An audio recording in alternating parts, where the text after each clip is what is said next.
when I was having a off the rack type of career, you fit into a job, it doesn't fit. It feels like an ill-fitting suit. The moment I started focusing on who I am and it started making a tailor-made suit, a tailor-made career, that's when the epiphany happened. So just so you know, from that standpoint, there is a parallel.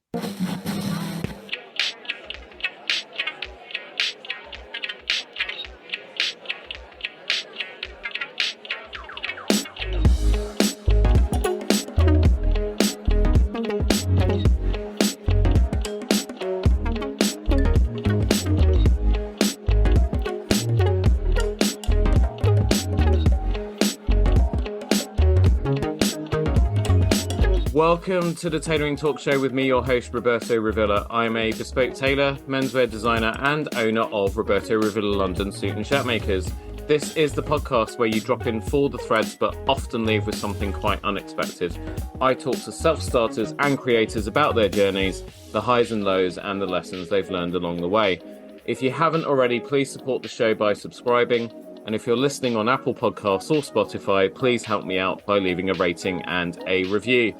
Today's guest has created a personal journey as a storyteller, writer, workshop facilitator, problem solver, educator, and entrepreneur.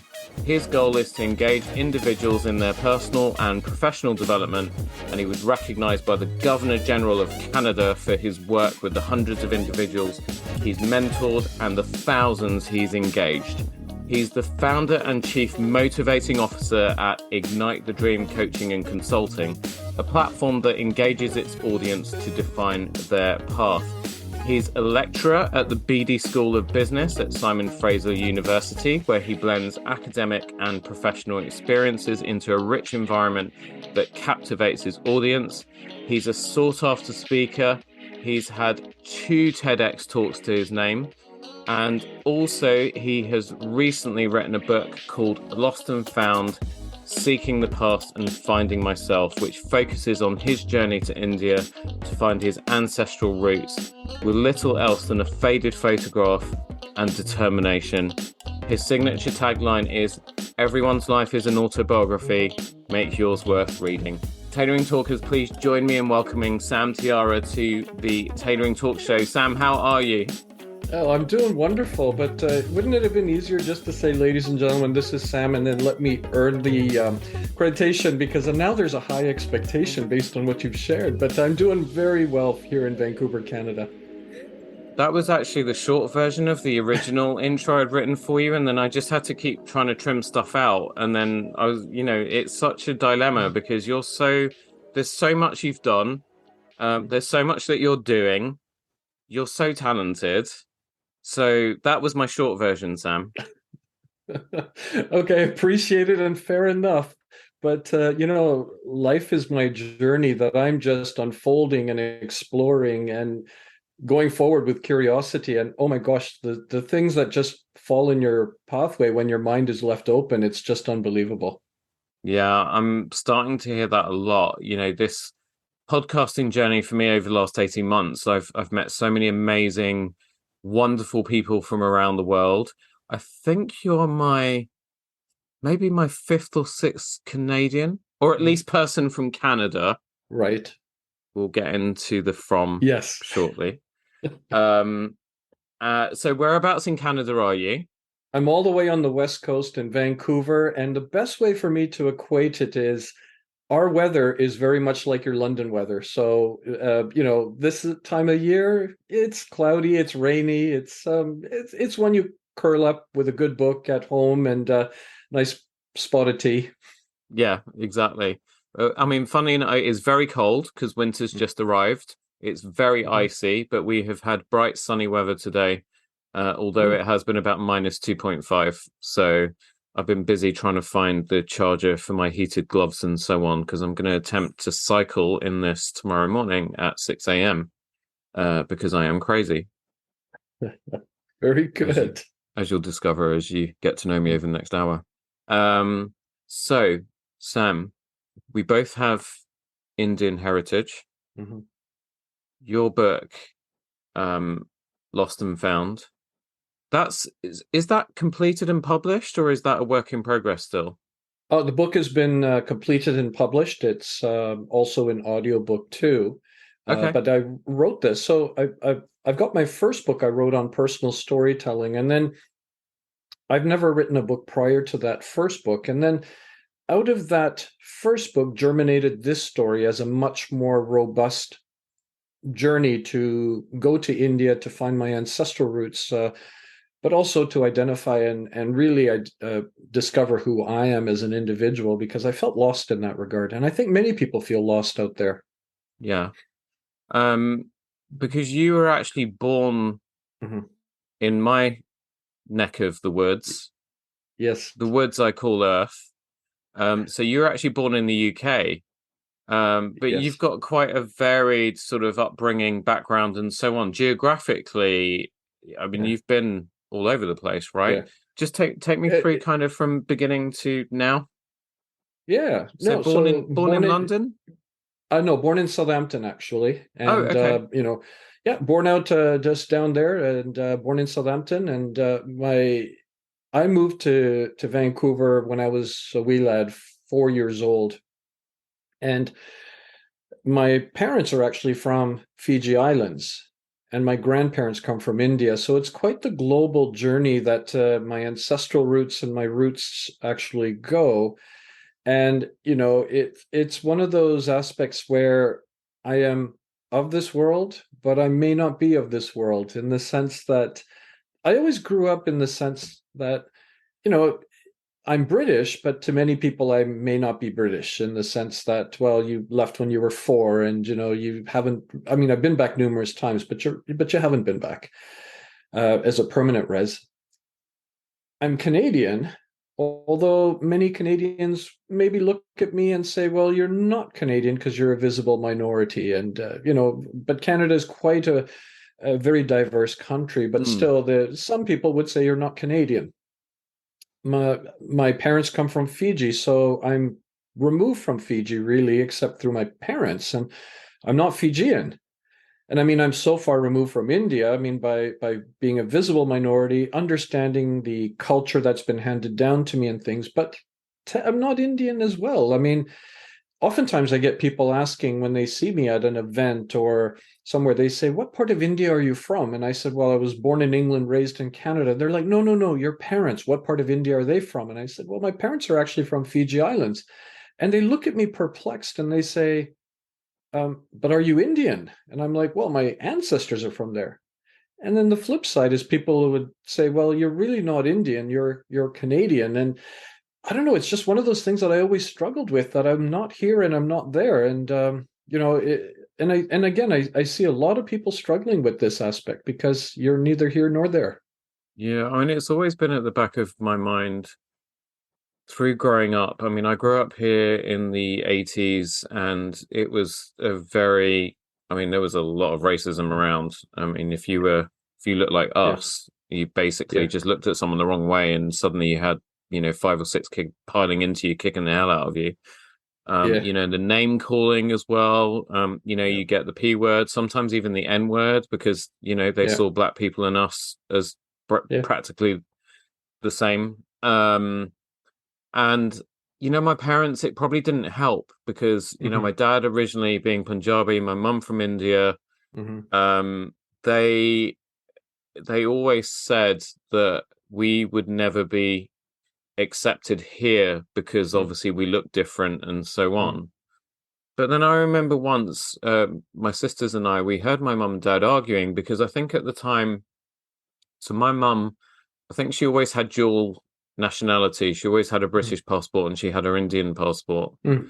And then no, no, no. I think, did she give her Indian passport? I can't remember. But anyway, my dad always had his Pakistani passport. Hmm.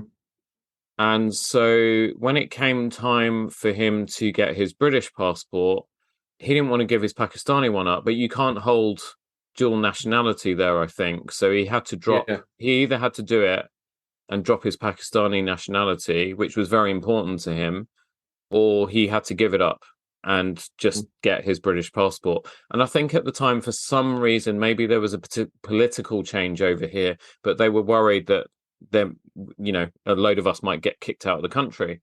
Right. And so so he was like, I don't want to give up my Pakistani nationality because obviously if anything happens, then I can take you and the kids back there. And so she was saying that in Pakistan, they would not accept her as an Indian there. They wouldn't accept the kids because we were half and half. I'm using her words, by the way. So if there's anyone listening to this that is getting offended, well, look at me and Sam and then, don't lecture us. And so she said, they're neither one or the other. So they're never going, and they've never been to either country. So they're not going to fit in there either. And so he argued back and saying, well, we have to take them to India. The Indians aren't going to accept them as Indian. So my sisters and I are listening to this behind a doorway. And so we're thinking, okay, so we're never going to be accepted there. We're never going to be accepted in our dad's home country. But then our parents have also told us that we're never going to be accepted here either. Where the hell are we from? And so, whilst in adulthood, I'm mostly a happy, confident adult that, I'm European for all intents and purposes, especially since Brexit, because they tried to take that away from me. And I'm British. Growing up, it was very, very tricky from an identity point of view. No, I don't know if it was as traumatic as that for you. I don't know if it was your kind of issues or feelings towards the subject were more just because of that diverse heritage that had been passed down to you. Right.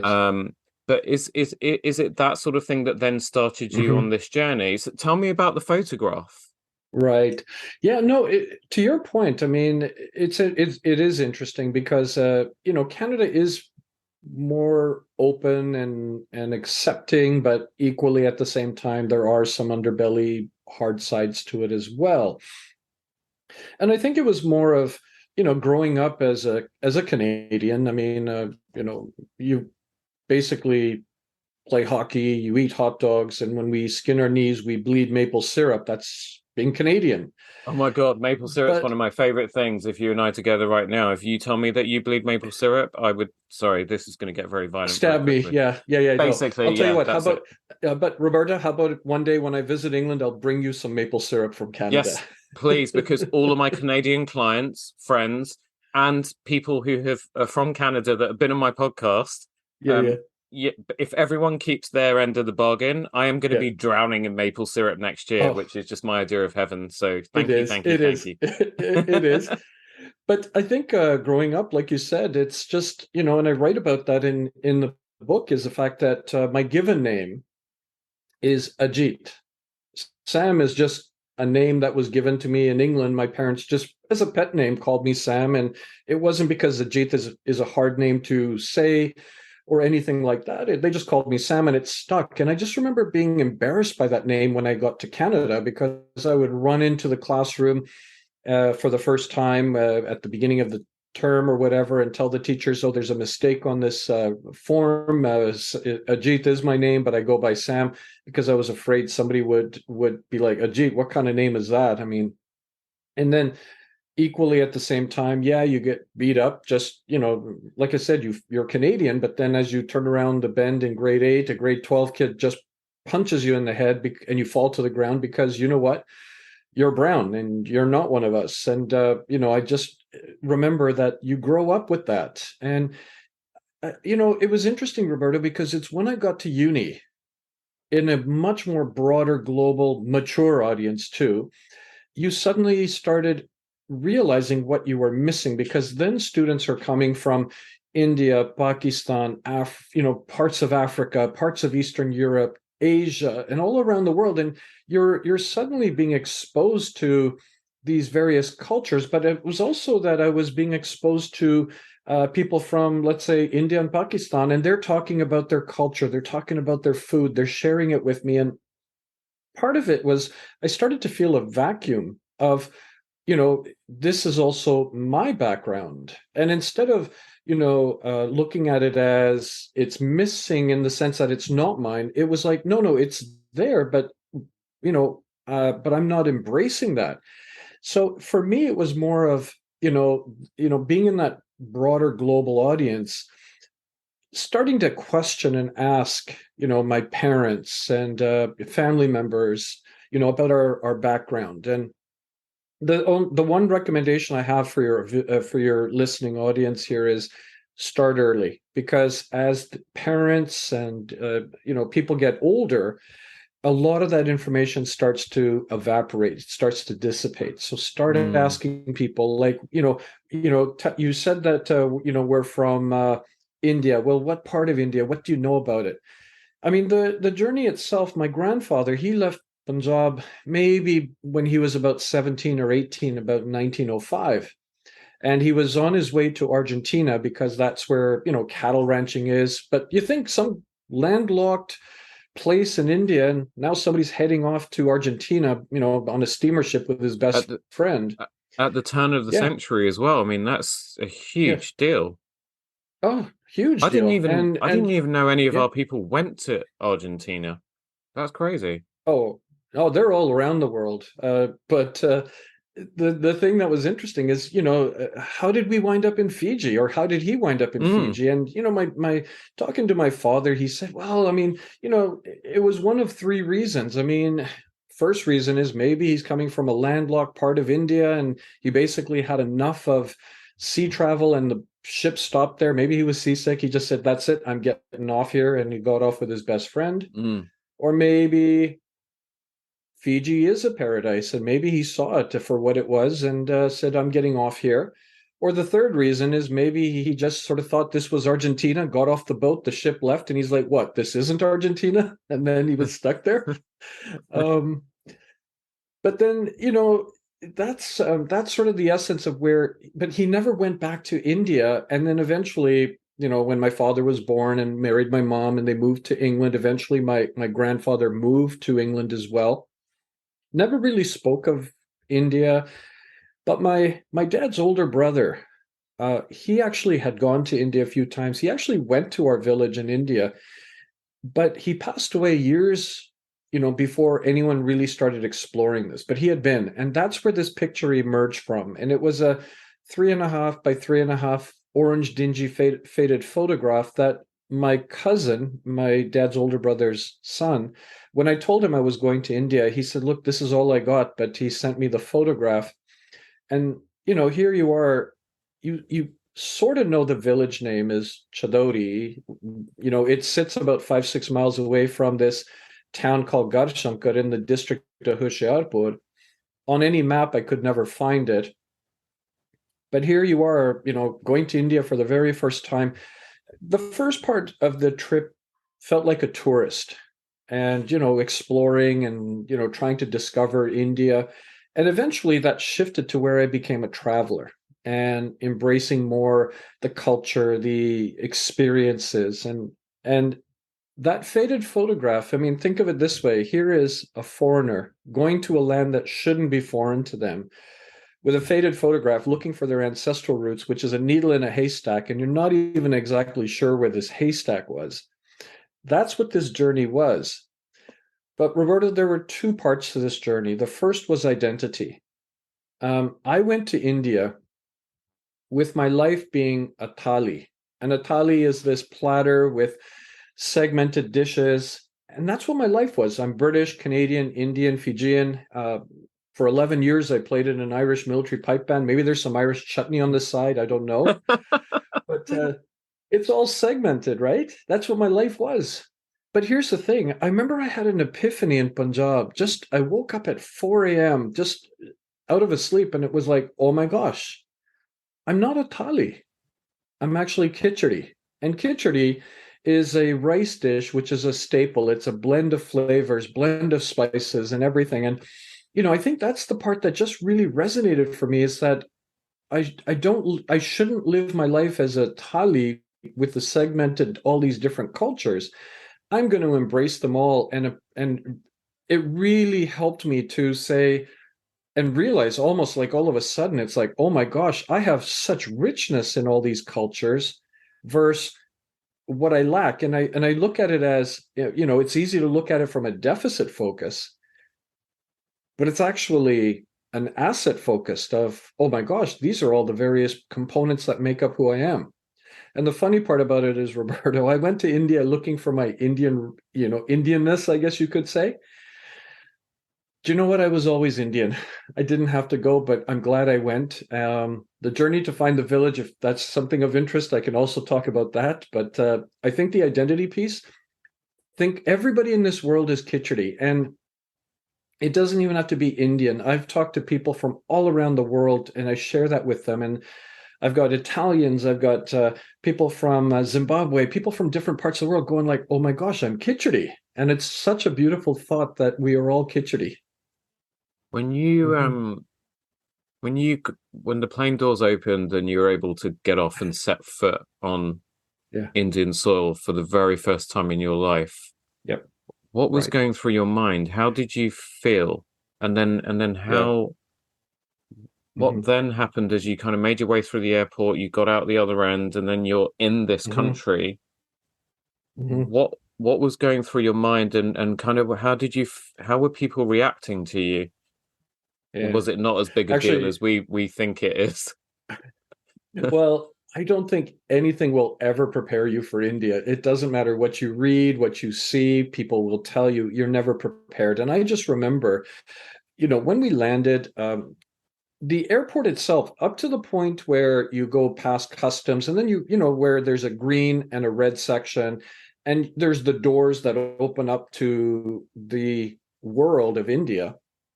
Prior to it, it's something I had been accustomed to with all the travels I had taken. It's just like any other airport. Mm.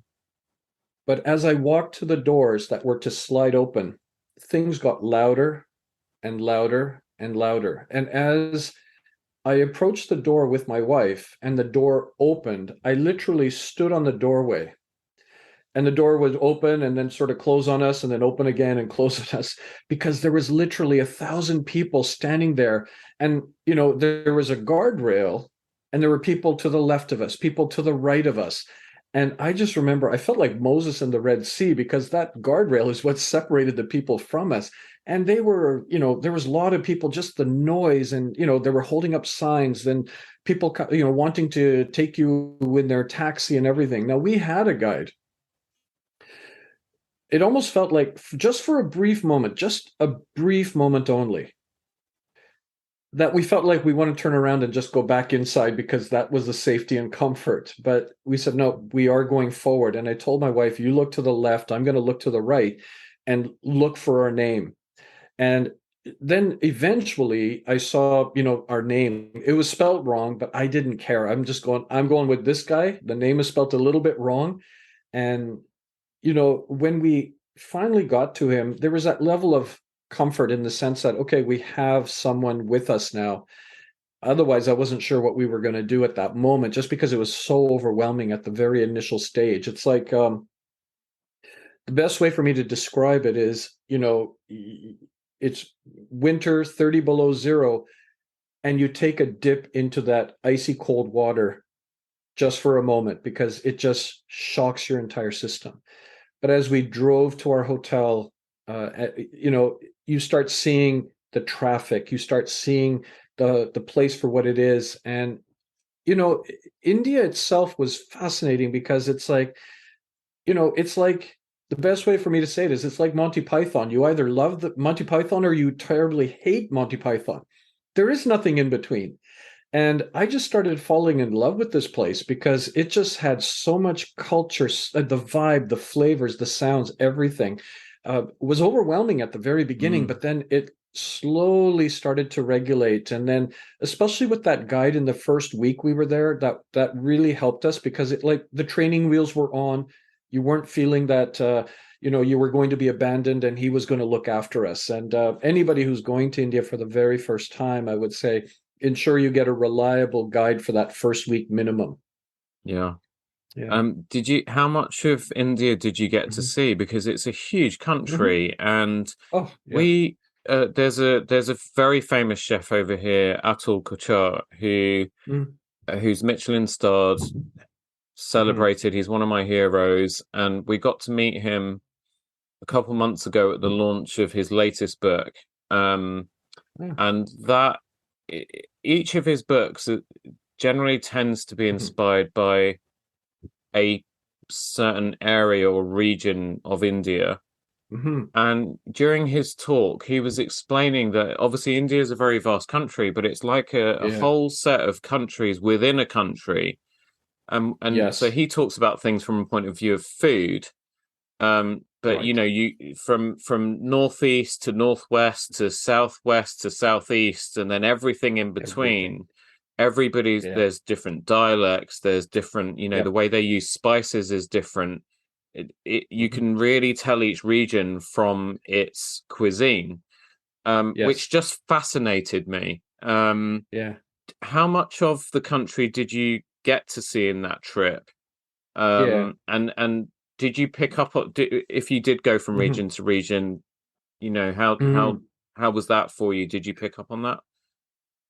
Yeah, and for me it was more of, I don't want to be one of those tourists that you wind up going to Madras and you step off the plane and you're there for a day or two and then you get back on the plane and said, "Oh yeah, no, I've seen Madras and it's a beautiful place." And um, I mean, our trip was only 3 weeks, but I said I really want to concentrate. So, uh, that first week was Delhi, Agra, Hmm. Jaipur, the Golden Triangle, or as I call it, the Golden Samosa, was that region, and that sort of got me orientated to, that part of India. And then the second week was to go find our village in Punjab, and then it was Delhi to Amritsar because I wanted to see the Golden Temple, and then Jalandhar to go find this village, and then back to Delhi. That was week two. And week three, it was more of Delhi. I wanted to go a little bit south and into Jaipur again, but I wanted to go Delhi to Jaipur, Jaipur to Udaipur, and then I do Udaipur back to Delhi. It was really sort of more concentrated because I know that, yes, to your point, I really want to embrace the components of it. I mean, I have not been to Gujarat. I haven't been to Varanasi. I haven't been down to the south parts of Madras or Sri Lanka. And those places are there, and I'm hopeful that I will be able to make it back to those parts.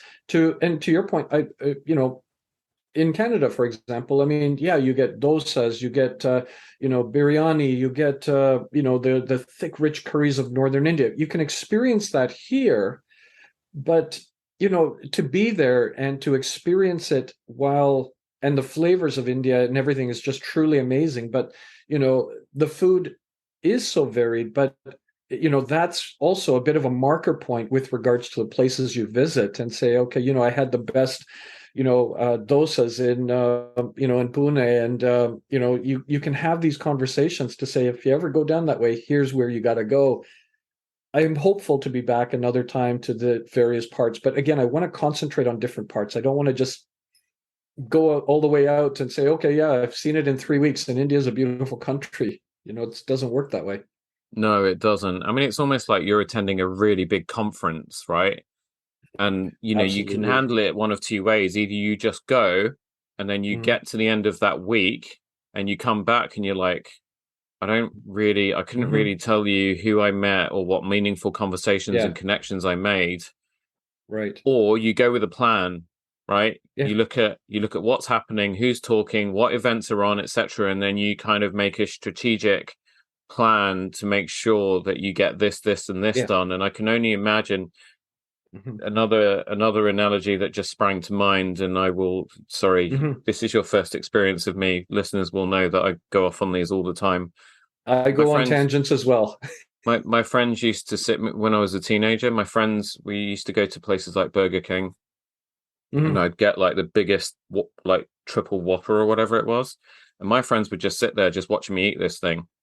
And I look at them and I'm like, what the hell are you guys looking at? Why are you not eating? And they're like, it's amazing the way you eat. Like nothing shoots out the back of the burger, but it's like a Mm-hmm. tactical, Yeah. strategically planned mission, the way that you attack this thing. And I'm like, but that's anything that's big, Mm. that's just the way you got to deal with it. And I imagine places like India exactly the same, you Oh, know. yeah. No, no, and absolutely. And I remember the first meal I had in the hotel, the first morning for breakfast. What I loved is that, they have the Western breakfast and they have the, Indian breakfast. And my wife, she really, because she's Indian, she just went for the whole Indian breakfast thing. And me, it was almost like I had my my eggs, my beans, my toast. And then I had the Indian stuff just on the other side, but the bacon was the border between the two cultures. And she just looked at my plate going like, okay, you do realize, you got India on one side, you got North America on the other side, and bacon is the border. She said, try the Indian side first. And I said, like, okay. And I tried it, and oh, Roberto, oh my gosh, I had never had such an impact of flavor hit my mouth. Like, the food there was just truly amazing. Like, Mm. yeah, so you can go to a curry house or an Indian eatery and in England or in Canada, and it's good, but until you actually have it there, the flavor is not even the same. And Yeah. I think it was just like, yeah, I turned the plate around. I was going like, yeah, the North American side, maybe I'll tackle that a little bit right now, but I think I want this Indian flavor right now. And I use that as a bit of an analogy in my book of how I was, segmenting again prior to the khichdi analogy. Yeah. Yeah. The irony is my wife is originally Spanish, Mm. and she's actually been to India three, if not four times for a month each time. Yeah. To Yeah. Pune, where the Iyengar Institute is. She's a very high level Iyengar practitioner. So Mm. good that her teachers actually asked her to go out. And then Mm. the institute asked her back like three or four times. So she's been, Mm. for a total of 3 or 4 Wow. months. I haven't even been a single minute of my life. But she said She's that when more Indian than you are. she is, yeah, She's more totally. Indian Well, than you. she's Puna's vegetarian, right? And they're Yeah. very, very strict over Yeah. there. So I remember after like I think about her second week, she eventually Mm. caved in because she's an obligate carnivore. And she called me, and the line was actually surprisingly clear. And I said, "Where are you?" And she said, "I'm in the Marriott. I gave up. I'm having a burger in here." But but other than that, I mean, the things she taught, the dosas in Pune are the things Mhm. that she raved about. Yeah. And so she's been on the hunt ever since for Yeah. a dosa of equivalent quality over Yeah. here, and not been able to find it. Right. Right.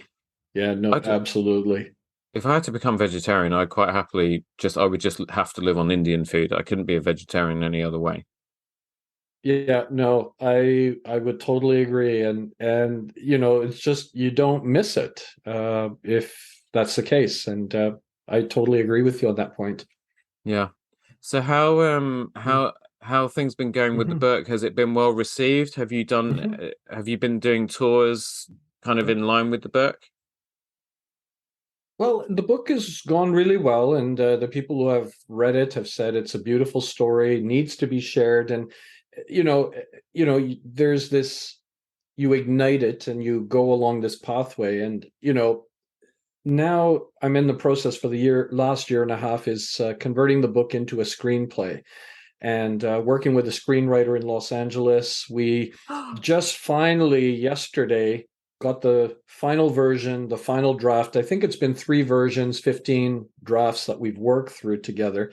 But the thing that was interesting about that process is the story, the one that you will see visually, hopefully, as my Middle Eastern friends say, inshallah.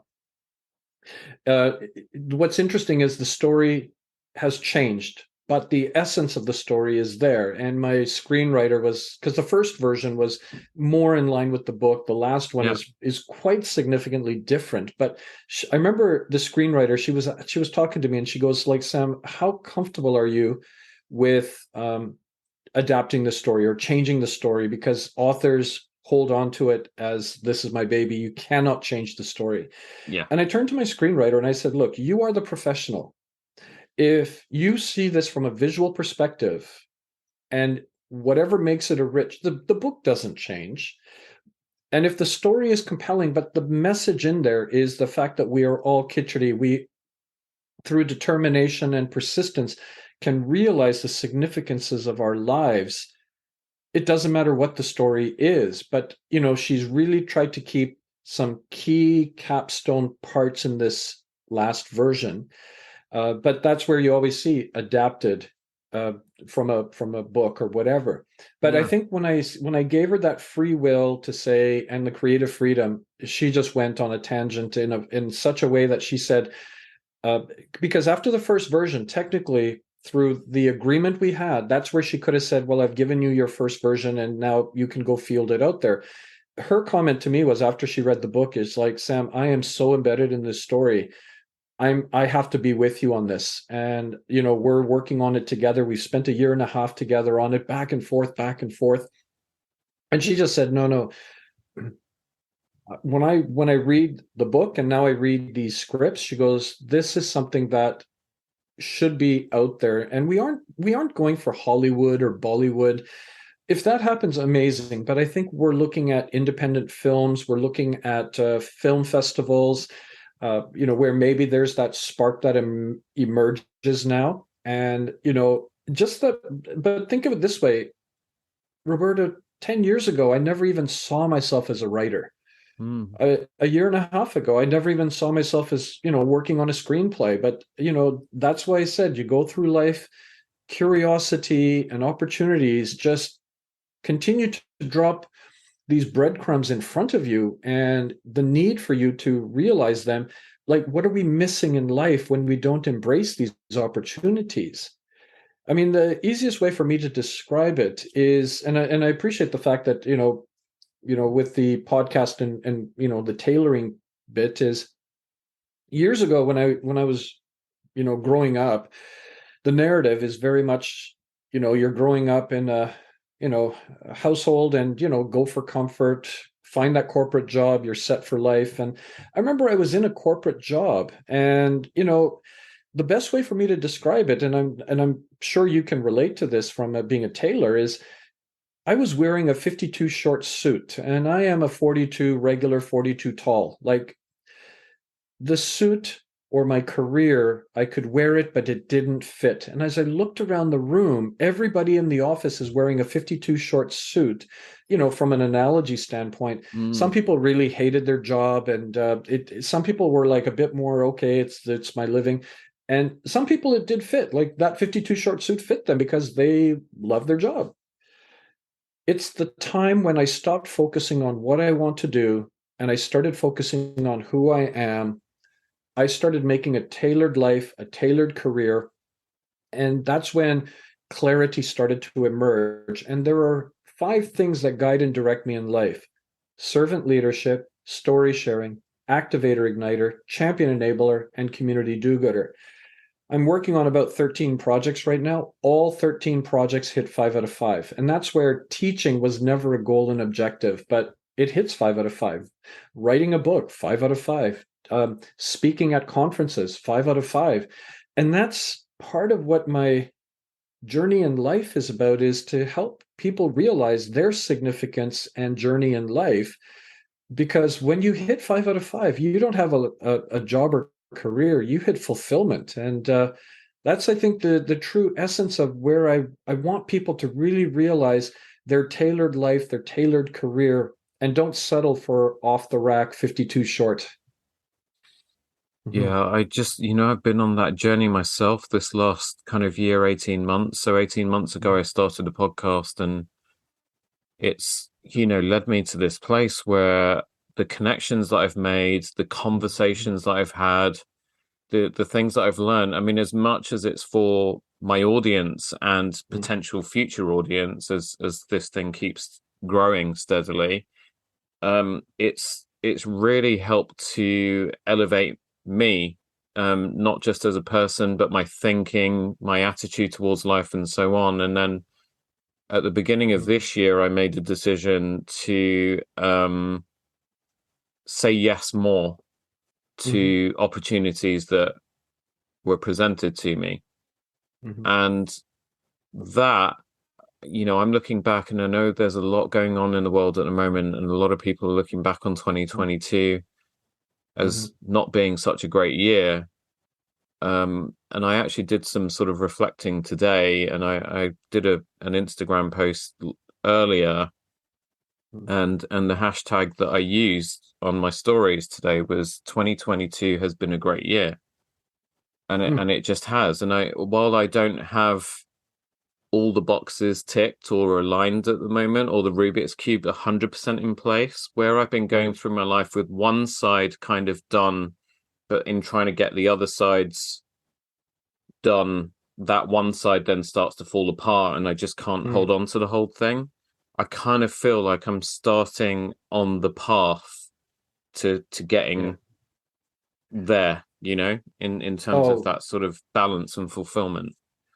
Well, absolutely. And one of the concepts that I share either with my students or at conferences or when I'm working with organizations is, to your point, coming out of COVID-19 and where we are and how things can be bleak at times and challenging, is this concept that there is such a need for us to care right now. But what care stands for is collaboration, adaptability, resilience, and empathy. Collaboration, you have, such experience. I have such experience. And if we bring our forces together, what magic could we create? We all have something to contribute, but we also can't do it all by ourselves. When we have collaboration, adaptability means don't fear change, embrace change, because that's, again, where the magic happens. And if you have collaboration, adaptability can happen because you aren't in it by yourself. You've got people collaborating with you. Resilience is this idea that, the year, our life, whatever time frame we're looking at, is a marathon. And in a marathon, there are easy parts to our life and, parts where we're just going through life reflecting. But there's also challenging times. And how do we get through the challenging times and how do we celebrate our successes? But resilience just means, we're going to be faced with both of those.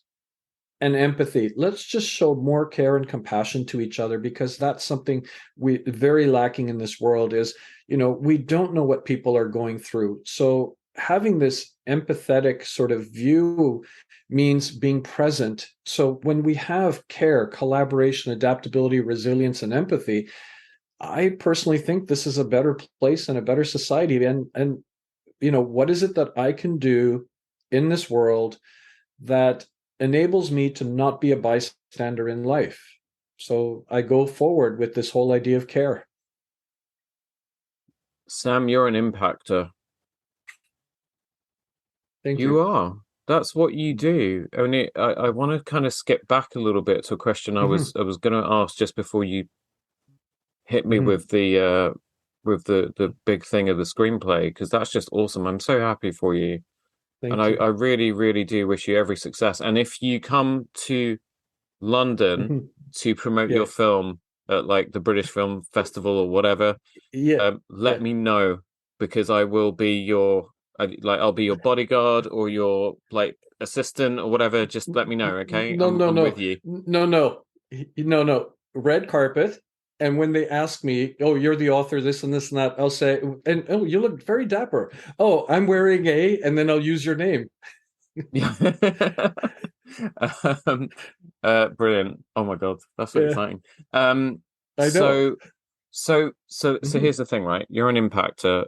You have you have impacted the lives of so many people through now your writing, but through your teaching, lecturing, the talks that you do over 30 to 35, even more talks a year. You give so much of yourself to others. Right. What was the process of writing the book like for you? Because all of a sudden, it wasn't about anyone else. This was your story and your journey. Yeah. It's, let me put it this way. The first book on personal storytelling was difficult to write because people, after my first TEDx speech, which was on personal storytelling, said, well, how can I tell stories? You should write a book. I had to think about the components and, all of the different parts. But it's almost like writing a textbook for the first time is, well, how do I want to deliver this? So that was difficult, but I was able to go through that process. The second book, which is Lost and Found, Seeking the Past and Finding Myself, was an easy, difficult book to write. And the reason I say that is because easy in the sense that it's chronological and I've lived this, compared to the first book, which was okay, well, what do I want to say here on a blank canvas? So it was easy to write the second book about the journey to India because it's chronological and I'm just reliving the stories. Mm. But it was so difficult to write because here I am talking about the flavors, about the sights, and about what it meant to me and how did I feel. I mean, that's the part that I think was really difficult because you wanted to be as authentic as possible and as accurate as possible, but to make it in a way that it wasn't so much like, well, I woke up today, I brushed my teeth, I had my shower, I dried off, I went down and had breakfast. It was definitely much more richer and deeper than I could anticipate. I mean, there's one part in this book that I'll just read this very briefly. Please, please. Component, yeah. You don't even have to read This the is brief when component. Go as long as you want. Okay, well, I'll read. This is when I got to the Golden Temple because, my ancestral roots are Sikh, but at the same time, I never really found myself to be that. So here's what I wrote when I sat there, and this is again how it goes back to the depth you had to write. So this is when I got into the Golden Temple and into the main room. The great hall was brightly lit and filled with people. The Granth, holy book, was before us in the center of the room. Perched next to it was a bearded Sikh gentleman who read verse after verse into a microphone. The words rang out, and while I did not understand them, they struck a chord. I found a place to the side and behind the Granth, and we both sat cross-legged by the barrier. I was about 10 feet away from the center and the holy book. After a few more verses, the kirtans, hymns, started. I sat there listening and absorbing everything. While the room was crowded, it felt empty, as if nothing existed at the moment except me and the Granth. I felt a sense of euphoria and calmness and relief at having arrived. I closed the eyes and the kirtans penetrated me. I began thinking of my family and friends, my experiences, my journey to India, and what the future might hold. I was trying to embrace a blessing for the entire world, for hardships to be removed, pain to be gone, hate to disappear. I was praying for the world, and I don't pray. It was as if someone had put a blanket around me to comfort me, and I began to weep. Not in sadness, but because I felt overwhelmed. A weeping that was deep within me from a place that I never knew existed. With my eyes closed, the tears streamed down my face, and I could feel the droplets scaling down and falling into my clasped hands at chest level. Were the tears a sign of pain leaving my body? Were they my way of appreciating something that I never really embraced? All I know is that I felt calmness that I had never felt before. It just felt right. I opened my eyes and pulled out the small photograph of the village, and through the blurriness of my tears, I gently held it between my fingers. I needed strength at this point. Something was telling me that my quest to find my roots was a noble cause and that I would be offered the spiritual support I needed. I knew that my journey to find my village, whether I found it or not, was going to provide me something for my soul. If I was not successful, I would experience life lessons and would refuse to see this as a setback. I was now ready for the final push to find the people we had lost years ago. Putting the photograph away, I got up gingerly, walked between people so as not to disturb them. We meandered into another room. I felt a sense of purpose like I had never felt before. And that's what it was like to relive that part of being just in that one place in the Golden Temple. And when I wrote it, it was so funny because I started weeping while I was even writing it because it just hit me that I was reliving a special moment in my life. Mhm. Yeah, and you did it so well that I was right there with you. So I'm weeping right now. So thank you so much for that. And I can't wait to read it. I will be sorry, I'm like really emotional. No. But yeah, I will be getting myself a copy. And that's going to be my Christmas time reading for sure. Well, It's a subject that's really close. It's both. It's really funny. It's a contradiction because it's both close to my heart, but also there are times I don't actually want to deal with it or think about it. yeah, yeah, yeah. And I know exactly what you were thinking based on what you just said, but if I'm so glad that I did do it, because it actually allowed me, and it removes any of those questions that may exist in your life. And there are so many people who are out there searching, and I always tell them I was able to actually find, my roots. I was able to find the village. And people say, well, that's, I'm so happy for you, but I will never find it. And I said, yeah, but you know what? If, like, I had a person from Sicily, we were talking, and I remember he basically said, Sam, there are no records, and I just know our ancestors come from Sicily, but it's something that I would never even embrace, because it will never happen that I will find it. And I remember telling him and asking him, I said, but have you been to Sicily? And he said, no, I've been to Sicily. And I said, but when you were in Sicily, was there something that just resonated and connected you to this place? And he said, well, no, absolutely. I said, well, you just did the same thing I did. I just went a little bit further and in a direction. But if you felt this connection to this place, all of a sudden, you have accomplished what you set out to do. So I think that's of significance to remember, is the fact that we all have roots, we all have a place, and embrace them to the fullest extent. And don't just think that I have to find this one pinnacle place. It's not about that. It's about, how does it make you feel, and how does it connect to you and the people around it, and how are you exposed to it? And I think that's where the depth of it comes from. And I mean, I'm glad I did it. I'm glad that I was able to go on this journey and discover things.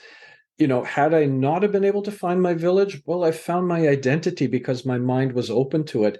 But at the same time, I feel very sort of content with the journey, and the fact that I really went out to search with the truest of intentions. Well, Sam, thank you so much. There's so much that I'd actually written for us to cover today. But do you know what? A lot of the kind of entrepreneur stuff, etc., personal development, can wait for another time. If you're happy to come, absolutely. If you're happy to get together with me again, I'm so I would glad. Love to. I'm so glad that we got into your story. Really, I really am, and I can't wait for this to come to life on the screen. I think, obviously, what happens with a lot of adaptations is that the book and the screenplay are a little kind of apart from each other. But as long as the message is retained, it's the most important thing. I think that's what you were explaining earlier, right? Absolutely. And that message is so powerful, and it's one of hope as well. And that's what I always like to try and leave everyone with at the end of every episode, apart from the James Bond ones. Those are a bit crazy. We're rewatching every James Bond film from the start and reviewing one a month. It's we're kind of in the halfway through the Roger Moore phase. Okay. Yes. It's going a bit bonkers. I don't know if you're into James Bond or not. To some extent, yes, the old school ones. The old school, yeah. So I saw the Sean Connery ones for the first time in my life, and they were great. I had a great time. So yeah. Anyway, sorry. Back to that. So your website for listeners to find you is sam-thiara.com. THIARA.com. Absolutely. Where else can people find you and connect with you? I'm on LinkedIn, I'm on Instagram, I'm on Twitter, so people can always find me there as well. I'm always out there speaking, writing, sharing. The best way for me to describe it, Roberto, is I've been given so much in life, but the idea is that I'm not allowed to hold on to it. I have to give it away. And the more I give away, the more it just keeps coming back. And it's just a principle I would see more people it really embrace. It leads to a fulfilling life. But those are the places you can find me. Brilliant. I can't remember who the songwriter was, or the band even. It's probably the Foo Fighters. But they were asked about someone, I don't know if it was them, but whoever it was asked by an interviewer about how they felt about people covering their songs. And their reply was, we wrote the songs, we performed them the first time, but once they're written and once they're out there, they're not ours anymore. They belong to the world, and they belong to people to do with them or take what messages from them as they will. And I thought that was just such a beautiful way of looking at it. And for you to be doing the same with your story, with your talent, with everything that you give is just a wonderful thing. And, we need more people like you in the world. So thank you so much for coming on the show today. Thank you so much. You're welcome. Have you had fun? Thank you so much. Oh, loved it. I'd love to come back another time. And at the same time, maybe somewhere down the road, I'll be back in England again and would love to do a proper catch up. You'll be back home. I'll welcome you with open arms. There's a lot going on here at the moment. But Sam, thank you so much. And thank you, all of you lot at home listening, for joining Sam and I on this episode. I will make sure I have Sam's links in the show notes. You can also go to sam-thiara.com/my-writing if you're interested in Sam's journey to India. And on his website, you'll find over 170 blog posts on personal development. So there's something for all of you. Don't forget, Tailoring Talk is now on Instagram at Tailoring Talk Podcast. And I love feedback, so you can email the show directly at tailoringtalkpodcast@gmail.com. Please remember to subscribe, rate and review. And you can also click the share button in your player to send the show on to people you know. If you're enjoying Tailoring Talk and feel compelled to throw some change our way and support the show, you can buy me a coffee at buymeacoffee.com/Roberto Revilla. Have a great week. Be good to each other, and I will see you on the next one.